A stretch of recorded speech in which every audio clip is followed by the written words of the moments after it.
Hi, Gary. Today it's about process or perish.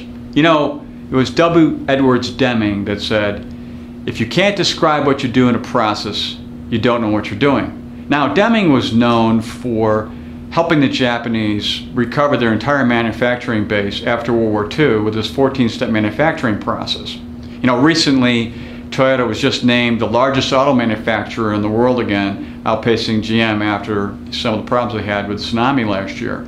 And you know, it's just that thing that Deming did where the Japanese took hold of that whole process that really made a big difference.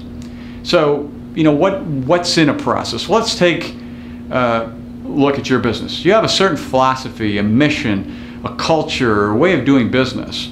Also, there's a certain way that you are able to deliver this process, a special means of doing this. So you are very unique. Let's just take as an example the lowly hamburger. You know, you have the large chains like McDonald's and Burger King and Wendy's.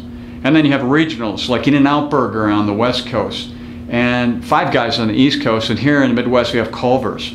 You know, each one of these burgers is made differently. If you talk to people, they like different ones. And you have these discussions now and again, you know, charbroiled, have it your own way, you know, unique process, all beef patties, you know, go on, you know, all these things we've heard over the years. But we do tend to identify very clearly with this way a hamburger is made and delivered, and we enjoy that. So when you're looking at processes, they can also be experiential or transformational. So think about, you know, when the BlackBerry came out, you know, we started making jokes about the Crackberry, you know, we couldn't get rid of it. Then the iPhone really became this transformational experience for a lot of phones. And then you get into things like having a weekend at Four Seasons and that big experience you have there, or Disney World.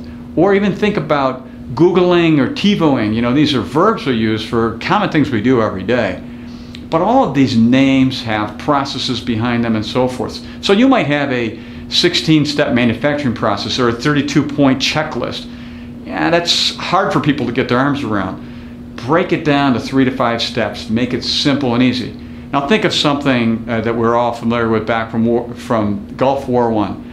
General Norman Schwarzkopf, who just recently passed away actually, got up in front of us and showed this hammer and anvil technique. What do I mean by that?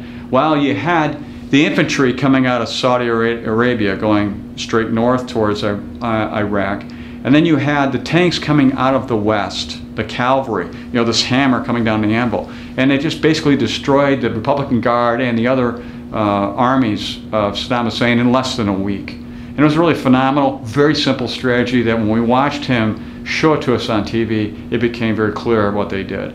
And so that's kind of how it is. You could be delivering hamburgers, or a manufacturing process, or even a military strategy. Whatever it happens to be, it's just got to be simplified into those 3 to 5 steps so people can connect with it.